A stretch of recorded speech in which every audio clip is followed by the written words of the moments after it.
চিনতে পারছে এটাকে? মাওবাদী মনে হচ্ছে, আমাদের বাড়িতে ঢুকে গেছে। কে কে কমেন্টে জানাবে এটা কি?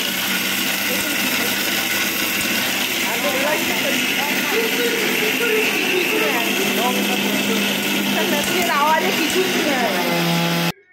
দেখুন বন্ধুরা, এর ভিতরে কি আছে। লঙ্কা গুঁড়ানো হচ্ছে, লঙ্কা। এই যে শুকনো লঙ্কা গুঁড়ানো হয় আমাদের সব, গোটা জিরা কটা। এই দেখুন বন্ধুরা, লঙ্কা সব শুকনো করে গুঁড়িয়েছি। আমাদের বাড়িতে জিরা গুঁড়ো বাড়িতেই করি, জিরা গোটা রোদে দিয়ে শুকনো করে গুঁড়োই। এরকম কত সুন্দর গুঁড়ানো হয়ে গেছে, এটাই আমরা তরকারিতে দিই। প্রচুর ঝাঁঝ উঠছে রে রিমা, অমনি আমি নাকে চাপা দিছি। নাকে চাপা দিয়েই করি, কারণ যেহেতু প্রচণ্ড ঝাঁঝ উঠে।